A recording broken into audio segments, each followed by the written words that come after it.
Hi అండి. ఈరోజు మీకోసం ఒక కథ. మరి కథలోకి వెళ్తే హనుమంత్ అప్పుడే తలస్నానం చేసి బయటికి వచ్చాడు. పంకజం రూమ్లో బట్టలు మడత పెడుతుంది. హనుమంత్ వెనక నుండి వచ్చి తల జుట్టుని పంకజం ముఖం మీద విదిలించాడు. పంకజం చిరాకుపడి ఏమిటి అల్లరి? స్కూల్కి వెళ్లే పిల్లాల్లా అంది. హనుమంత్ వెనక నుండి పంకజాన్ని వాటేసుకుని ఎంత వయసు వచ్చినా పిల్లాల్లా ఉండమన్నారోయ్ అన్నాడు. చీచీ, ఏంటి పండ్లు కొత్తగా పెళ్ళైన జంటలాగా? చుట్టుపక్కన వాళ్ళు చూస్తే ఏమనుకుంటారు? అవ్వా, అస్సలు సిగ్గులేదు మీకు ఇంత వయసు వచ్చినా. చూస్తే చూడని ఏమనుకుంటారు? రొమాన్స్కి వయసేమిటి పిచ్చిదానా? ఏదో తప్పు చేసినట్టు. అయినా ఈ వయసులో కృష్ణారామ అనుకోవాలి కానీ ఏంటి పాడు పండ్లు అని బుంగమూతి పెట్టుకుంది. మీ దేవుడు కృష్ణుడు 8 మందిని ప్రేమించాడు. ఆయనకు లేని సిగ్గు నాకెందుకే అన్నాడు పంకజం బుగ్గగిల్లుతూ. ఈ మాటలకి ఏం తక్కువ లేదు. కొద్దిసేపట్లో అల్లుడు కూతురు పిల్లలతో వస్తున్నారు. ఇలాంటివి చేస్తున్నప్పుడు వస్తే బాగోదు. ఏకాంతాన్ని ఎంజాయ్ చేస్తున్నారులే అనుకుంటారు. ఇంకా కావాలంటే మన దగ్గర ఇన్స్పిరేషన్ తీసుకుంటారు ఎలా అన్యోన్యంగా ఉండాలని అని అన్నాడు హనుమంతు. హనుమంతు పంకజం పెళ్లి చేసుకుని 40 ఏళ్ళయింది. వారికి 2 పిల్లలు, ఒక అబ్బాయి ఒక అమ్మాయి. హనుమంత్ పంకజం మధ్య పరిచయం, ఆ తర్వాత పెళ్లి సాధారణంగా ఏమీ జరగలేదు. ఆ కాలంలో చిన్న యుద్ధమే జరిగిందని చెప్పాలి. అప్పుడు హనుమంత్కి 24 ఏళ్ల వయసు. ప్రభుత్వ పాఠశాలలో టీచర్గా ఉద్యోగం చేస్తున్నాడు. హనుమంత్ అమ్మ నాన్నలకు పొలాలు ఉన్నాయి. హనుమంత్ తమ్ముడి పేరు నాయుడు. తమ్ముడు అమ్మ నాన్నలతో పనికి వెళ్ళేవాడు. అలాగే రొయ్యల చెరువులు కూడా ఉన్నాయి. హనుమంత్ బడిలో ఉపాధ్యాయుడవ్వటం వలన ఊర్లో వాళ్ళందరికీ హనుమంత్ బాగా పరిచయం. పిల్లల్ని ఎప్పుడూ కొట్టేవాడు కాదు. ఓపికతో దగ్గరుండి అందరికీ అర్థమయ్యే రీతిలో పాఠాలు చెప్పేవాడు. ఒకరోజు తరగతిలో పాఠాలు చెబుతుండగా ఒక 20 ఏళ్ల అమ్మాయి క్లాస్ డోర్ వద్ద బాలెడుతూ నిలబడింది. హనుమంత్ చెబుతున్న పాఠం ఆపి ఆమెను చూశాడు. ఆమె పంకజం. లంగా ఓణి వేసుకుని వాలు జడతో, ముఖం నలుపు రంగులో చాలా అందంగా ఉంది. హనుమంత్ పంకజం దగ్గరికి వచ్చి చెప్పండి ఏమైంది అన్నాడు. మా అక్కగారి కొడుకండి, స్కూల్కి వెళ్ళమంటే వెళ్ళట్లేదు. అక్క వాళ్ళు పక్క మండలంలో ఉన్న స్కూల్కి పంపించేవారండి. అక్కడ కొడుతున్నారని చెప్పిన అర్థం కావట్లేదని అని ఏదో వంక చెప్పి ఇంట్లోనే ఉంటున్నాడు. ఏమైనా అంటే ఏడుస్తున్నాడండి అని చెప్పింది. సరే, మీరు భయపడకండి, నేను చూసుకుంటాను అని చెప్పాడు. పంకజం వెళ్ళిపోతూ ఉంటే హనుమంత్ అలానే చూస్తూ ఉండిపోయాడు. ఆ తర్వాత పంకజం గురించి తమ్ముణ్ణి అడిగితే ఆ అమ్మాయి వాళ్ళ నాన్న శేఖర్ గారు 3 ఏళ్ల క్రితం వాళ్ళ ఆవిడ పోయిందన్నయ్యా. ఆ తర్వాత పెద్దమ్మాయికి పెళ్లి చేశారు. ఆ అమ్మాయికి ఒక బాబు. వాళ్ళ పక్క ఊర్లో ఉంటారు. శ్రీమతి కాలం చేసినప్పటి నుండి శేఖర్ గారికి తాగుడు పేకాట అలవాటు బాగా ఎక్కువ. చాలా ఆస్తులు అలాగే తగలెట్టేశారు. ఇప్పుడు ఆ రెండో అమ్మాయికి ఎలా చేస్తారో పెళ్ళి అని చెప్పాడు. ప్రతిరోజు పంకజం స్కూల్కి పిల్లాన్ని వదిలిపెట్టడానికి వస్తుంది. హనుమంత్ రోజు పంకజంతో మాట్లాడేవాడు. ఒకరోజు స్కూల్లో గేమ్స్ పీరియడ్ జరుగుతున్నప్పుడు అందరు పిల్లలు గ్రౌండ్లో ఆడుకోవడానికి వెళ్ళారు. పంకజం అప్పుడే వచ్చింది. హనుమంత్ ఏదో రాసుకుంటున్నాడు. పంకజం వచ్చి హనుమంత్ గారు, పిల్లలు ఎక్కడ ఉన్నారండి అని అడిగింది. ఓహో, పంకజం గారు మీరా, రండి, పిల్లలు ఆడుకుంటున్నారు గ్రౌండ్లో. సరే అండి, ఇదిగోండి మీకోసం మా పెరట్లో కాసిన పనసకాయ తొనలు తెచ్చాను అని చేతిలో ఉన్న బాక్స్ ఇచ్చింది. థ్యాంక్స్ అండి, ఇవాళ మీ మొహంలో ఏదో తక్కువ అయినట్టు ఉంది. ఎందుకు వేరుగా కనిపిస్తున్నారు అన్నాడు. ఓహో అదా, కాటుక పెట్టుకోలేదండి ఇవాళ. కరెక్ట్, కానీ ఇంకా ఏదో లోటు ఉంది. ఒక నిమిషం ఆగండి అని హనుమంత్ పాఠశాల వెనక ఉన్న రోజా మొక్క దగ్గరికి వెళ్ళి ఒక రోజా పువ్వు తెచ్చాడు. అది పంకజానికి ఇచ్చి, ఇది మీ జడలో పెట్టుకోండి, మీకు చాలా బాగుంటుంది. రోజు పెట్టుకుంటారుగా, ఈ రోజు మాత్రం పెట్టుకోలేదే అని అడిగాడు. పంకజానికి చాలా కొత్తగా అనిపించింది. ఇప్పటి వరకు ఏ అబ్బాయి తాను అందంగా ఉంటాడని చెప్పలేదు. రోడ్డు మీద వెళ్తున్నప్పుడు పైనుండి కిందాక చూసి అల్లరి చేసే కుర్రకారు అసహ్యంగా శరీరం గురించి అనేవారు తప్ప ఎవరు తన జడలో పువ్వు తనకి చాలా అందాన్ని ఇస్తుందని మాత్రం అనలేదు. ఆ మాట విని పంకజం సిగ్గుపడి, అయ్యో, ఈరోజు పెట్టుకోవడం మర్చిపోయానండి అంది. అది తలలో పెట్టుకున్న తర్వాత హనుమంత్ చూసి, ఇప్పుడు ముచ్చటగా ఉన్నారు అన్నాడు. పంకజం సిగ్గుతో తల వంచుకుంది. ఇక అక్కడే ఉంటే పంకజానికి ఏం మాటలు రావు. వెంటనే సరే వెళ్ళొస్తా అండి అని చెప్పి వేగంగా నడిచి వెళ్ళిపోయింది. ఆ రోజు నుండి ఇద్దరికీ సఖ్యత పెరిగింది. ఉదయం రావటం, ఏదో ఒకటి మాట్లాడడం, సాయంత్రం పిల్లలు ఆట స్థలానికి వెళ్ళినప్పుడు అరుగు మీద కూర్చొని కబుర్లు చెప్పుకునేవారు. ఒకరోజు హనుమంతు, మీరేం చేస్తుంటారు, ఎంతవరకు చదువుకున్నారు అని అడిగాడు. నేను డిగ్రీ కష్టపడి చేశానండి. నా ఉద్దేశం చదువుల్లో కష్టపడ్డానని కాదు. నాన్న తాగుబోతూ అడ్డమైన వాటికి డబ్బులు తగిలేసేవాడు. దానివల్ల కాలేజ్ ఫీజు కట్టడానికి, పుస్తకాలను కొనడానికి చాలా కష్టంగా ఉండేది. నాన్నకి డబ్బులు అడిగితే తిట్టేవాడు. అక్కకి అప్పుడే పెళ్ళయింది. బావగారిని అడిగి నాకు ఇచ్చేది. ఇప్పుడు నా పెళ్ళి ఎలా చేస్తాడో అని భయం వేస్తుంది అని దిగులుగా పెట్టింది ముఖం. ఆ తర్వాత నేను చదువుకున్న అమ్మాయిని కావటంతో మా నాన్నగారి చిన్ననాటి స్నేహితులు మిల్లులో లెక్కలు చూడ్డానికి నన్ను పనిలో తీసుకున్నారు. అప్పటి నుంచి అక్కడ పనిచేస్తున్నాను. హనుమంత్ అంతా విని, మీరు చాలా గొప్పోళ్ళండి. ఎన్నో కష్టాలు పడి మీ కాళ్ళ మీద మీరు నిలబడ్డారు. మీ మీద నాకు చాలా గౌరవం పెరిగిందన్నాడు. పంకజం ఇంటికి వెళ్ళిన నిమిషం నుండి హనుమంత్ గురించి ఆలోచిస్తూ ఉంది. హనుమంత్ 2-3 సార్లు మీరు పువ్వులు పెట్టుకుంటే బాగుంటారు, ఈ పచ్చని కోకలో రామచిలుకలా ఉంటారండి అని చెప్పిన మాటలు గుర్తుకు తెచ్చుకుని తనలో తాను సిగ్గుపడేది. కాని వెంటనే నాన్న గుర్తొచ్చేవాడు. సిగ్గు, ఆనందం అంతా మాయమైపోయేది. ఎందుకే అంత సిగ్గుపడుతున్నావు, మనువాడేటట్టు? నాన్న ఎవడికో ఒకడికిచ్చి కట్టబట్టేస్తాడు. ఇప్పుడు ఆశలు పెంచుకోవటం, తర్వాత బాధపడ్డం అవసరమా అని తనని తాను సముదాయించుకునేది. ఒకరోజు ఊర్లో భారీ వర్షం పడుతుంది. పిల్లోని స్కూల్ నుండి తీసుకురావటానికి గొడుగు పట్టుకుని వచ్చింది. హనుమంత్ క్లాస్లో ఉండి పిల్లల్ని వదలకుండా వాళ్ళ తల్లిదండ్రులు వచ్చి తీసుకెళ్లేదాకా జాగ్రత్తగా చూసుకున్నాడు. పంకజం పిల్లోని ఇంటి దగ్గర దింపేసి మళ్ళీ హనుమంత్ కోసం బడికి వచ్చింది. హనుమంత్ అందరి పిల్లలు వెళ్లే వరకు అక్కడే ఉన్నాడు. అందరినీ పంపిన తర్వాత బడి తలుపులకు గొల్లం వేసి పైన చిన్న గుడ్డ ముక్క కప్పుకొని ఇంటికి వెళ్దామనుకున్నాడు. కానీ అక్కడే బయట గొడుగుతో పంకజం ఎదురు చూస్తుంది. హనుమంత్ పంకజం దగ్గరికి వెళ్ళి, మీరు ఇంకా ఇక్కడే ఉన్నారేంటి అండి అని అడిగాడు. మీ గురించి వచ్చానండి. మీ దగ్గర గొడుగు లేదని ఎవరో అన్నారు. అందుకు ఎదురు చూస్తున్నాం. ఎందుకండి అంత శ్రమ, నేను ఒక్కడినే వెళ్తానులేండి అన్నాడు హనుమంతు. అబ్బా, పర్లేదు, ఏం కాదురండి అని పంకజం అంది. ఇద్దరు ఆ వర్షంలో ఒకే గొడుగు కింద చిన్న చిన్న అడుగులు వేసుకుంటూ వెళ్తున్నారు. మధ్య మధ్యలో గాలి వాలుగా వీయటం వలన జల్లు వారి మీద పడుతుంది. ఆ తడిసిన మట్టిలో అడుగులు అడుగు వేసుకుంటూ ముందుకు సాగుతున్నారు. కొద్దిసేపటికి గాలి వేగం పుంజుకుంది. ఉరుములు గర్జిస్తున్నాయి. ఆ గాలి తాకిడికి గొడుగు ఒకవైపు కొంగిపోయింది. ఇద్దరు ఆ వర్షంలో తడిసిపోతున్నారు. హనుమంతు, ఆ మర్రి చెట్టు కింద గాలి తగ్గే వరకు ఉందామండి, ఇలా ఉంటే మొత్తం తడిసిపోతామన్నాడు. ఇద్దరు ఆ మర్రి చెట్టు కిందికి వెళ్ళి ఒకే గొడుగు ఇద్దరు పట్టుకుని అలాగే ఉన్నారు. పైనుండి మెరుపులు, ఉరుములు భారీగా వస్తున్నాయి. ఆకాశం మొత్తం నల్లటి అడవుల కారు మబ్బులతో నిండిపోయింది. సమయం సాయంత్రం 4:30 రాత్రిని తలపిస్తుంది. ఆ సమయంలో ఒక్కసారిగా ఉరుము గట్టిగా ఉరిమింది. పంకజం భయపడి హనుమంతు భుజాన్ని గట్టిగా పట్టుకుంది.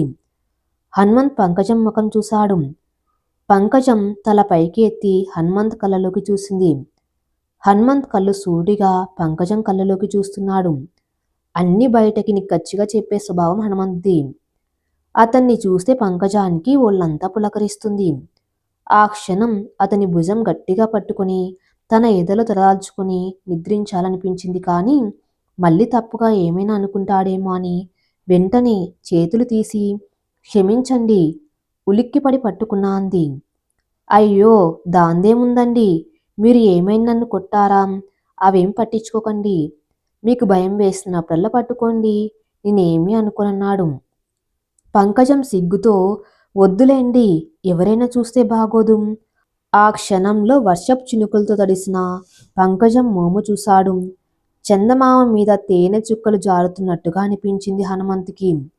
ఆ చిన్ని కళ్ళు, ఆ పెదాల చాటున పరదా కప్పుకున్న చిరునవ్వు చూస్తుంటే ఒక చిన్న బాలికను చూస్తున్నట్టుంది. కేవలం రూపు మాత్రమే కాదు, మనసు కూడా మచ్చలేని తెల్లటి మేఘంలా స్వచ్ఛమైనది. ఇలాంటి అమ్మాయి తన జీవితంలో ఉంటే చాలా బాగుంటుంది అని మనసులో అనుకున్నాడు. కొద్దిసేపటికి వర్షం తగ్గింది. ఇద్దరు కొంత దూరం నడిచి వెళ్లారు. పంకజం, నేను ఇక్కడి నుండి ఇంటికి వెళ్తానండి, మీరు గొడుగు కావాలంటే తీసుకెళ్ళండి, పర్లేదు అంది. అయ్యో, ఏమక్కర్లేదు, నేను మీతో ఒక విషయం చెబుదామనుకుంటున్నాను అన్నాడు హనుమంతు. చెప్పండి, ఏమిటా విషయం? పంకజం గారు, మీరు ఒప్పుకుంటే మిమ్మల్ని పెళ్లి చేసుకుందాం అనుకుంటున్నాను. నాకు మిమ్మల్ని మొదటిసారి చూసినప్పుడే చాలా నచ్చేశారు. ఆ రోజు నుండి మీతో మాట్లాడడానికి ప్రయత్నించాను. ఆ తర్వాత మీ గురించి తెలుసుకున్నాను. ఇంకా ఎక్కువ నచ్చారు. రోజు రోజుకి ఇష్టం పెరిగింది తప్ప తగ్గలేదు. మీలాంటి అమ్మాయితో జీవితాంతం నడవాలని ఉంది. మీరు సమయం తీసుకుని మీ నిర్ణయం చెప్తే పెద్దవాళ్లతో నేను మాట్లాడతాను అని చెప్పాడు. పంకజం ఆ వర్షంలో గొడుగు పట్టుకొని మౌనంగా నడుచుకుంటూ వెళ్ళిపోయింది. ఆ రోజు రాత్రంతా పంకజానికి నిద్ర పట్టలేదు. హనుమంతుకి తను అంటే ఇష్టమని తెలుసు, కానీ అంత త్వరగా పెళ్లి గురించి అడుగుతాడని కల్లో కూడా అనుకోలేదు.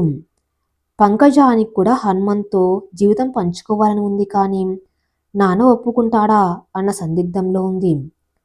మరుసటి రోజు పంకజం బడికి వెళ్ళి పిల్లోని తీసుకుని హనుమంత్తో ఏం మాట్లాడకుండా వచ్చేసింది. హనుమంత్ పిలిచిన పంకజం పలకలేదు. తల వంచుకుని వెళ్ళిపోతుంది. అలా వారం పాటు హనుమంతుకి దూరంగా ఉంది. ఒకరోజు హనుమంతు పంకజం దగ్గరికి వెళ్ళి, ఏమండి, మీకు నేను ఇష్టం లేకపోతే మొహం మీద చెప్పేయండి, నేనేమి అనుకోను. అంతేకాని మీరు అలా తల వంచుకొని వెళ్ళిపోతే నేనేమైనా మీ మనసుని గాయపరిచానేమో అని బాధగా ఉంది అని చెప్పాడు. పంకజం హనుమంత్తో, అయ్యో, అదేం లేదండి, మీరంటే నాకు ఇష్టమే, పెళ్లి చేసుకోవటానికి కూడా నాకు ఇలాంటి అభ్యంతరము లేదు. కానీ నాకు మా నాన్న అంటే భయం. ఏమైనా అడిగితే విసుక్కుంటాడు లేదా కోపడతాడు. ఒక్కోసారి ఇంటికి తాగేసి వచ్చి నన్ను గెంటేస్తాడు. ఒకసారి నా తలకు గాయం కూడా అయింది.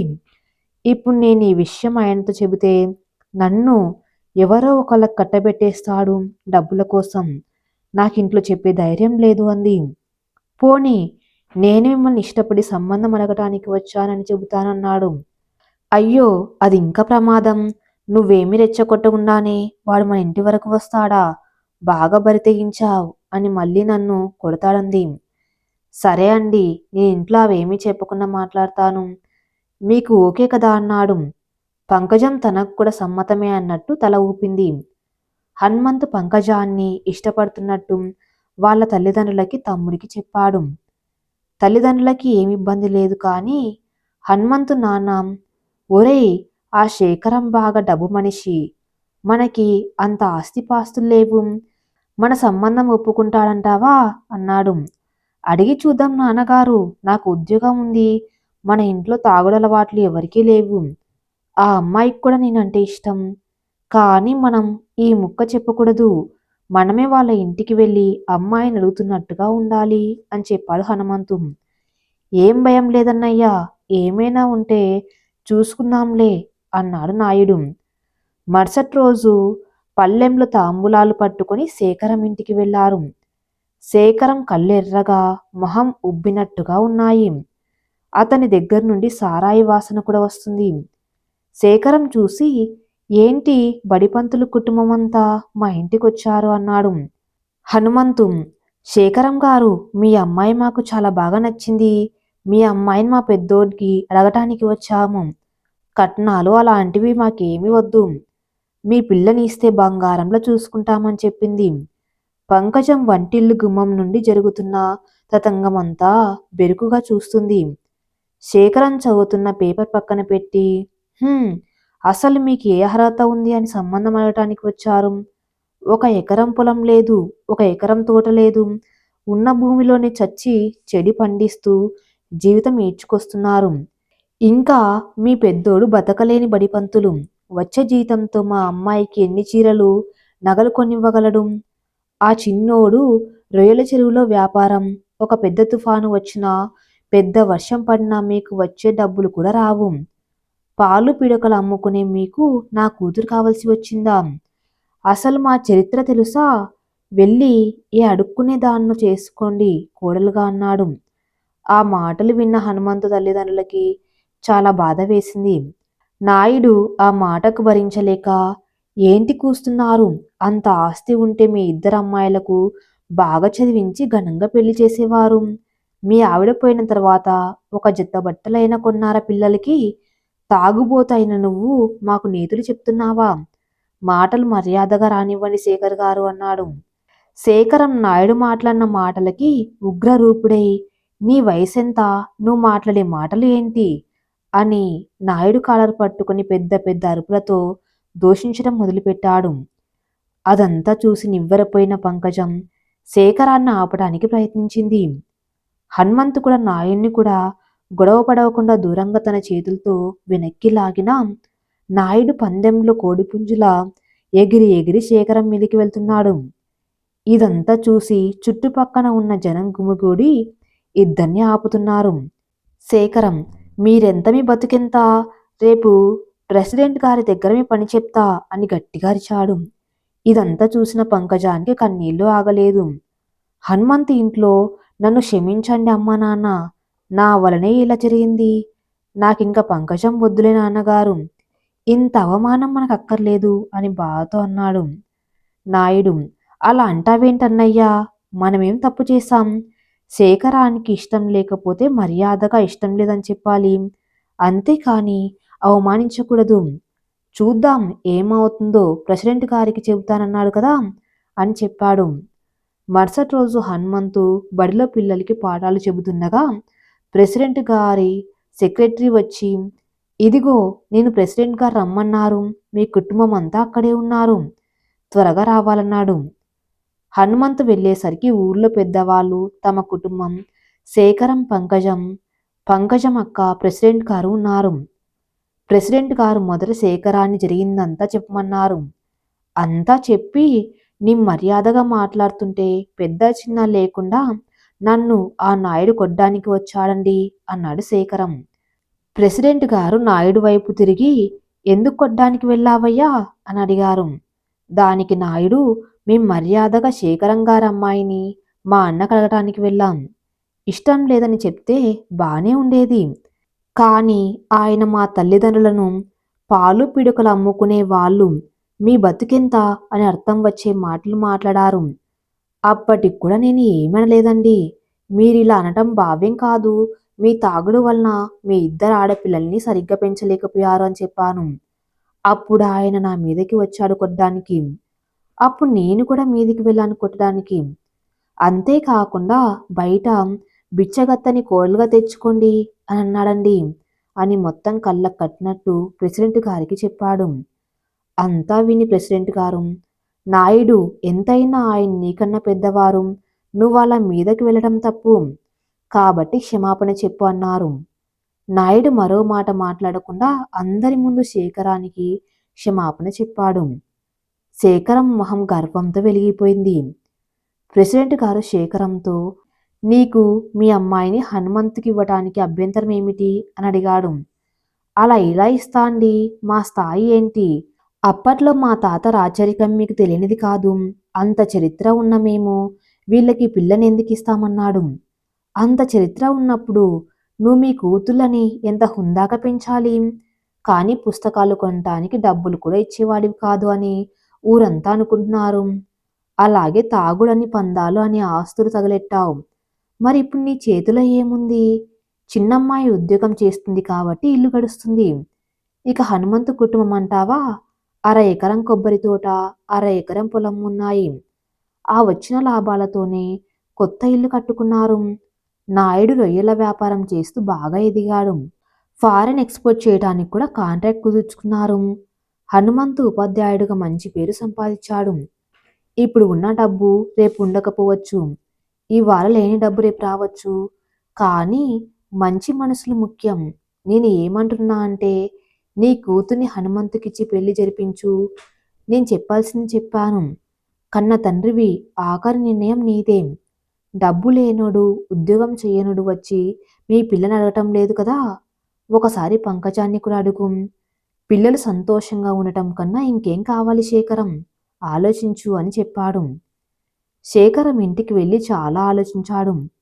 ఇంట్లో పంకజం, వాళ్ళ అక్క పిల్లోడు, అల్లుడు ఉన్నారు. పంకజాన్ని పిలిచి, మీ అమ్మ లేని లోటు నీకు, మీ అక్కకి నేను తీర్చలేకపోయాను కానీ, నా దగ్గర ఉన్న ఆస్తి అక్క పెళ్ళికి పెట్టేశాను. కానీ నీకు కూడా అలా పెద్ద ఇంటి వాడిని చెయ్యాలని నా కోరిక. కానీ కట్నం ఇచ్చే అంత స్తోమత లేదు. నేను ఆ డబ్బు తక్కువ సమయంలో సంపాదించడానికే బెట్టింగులు పందాలు వేశాను.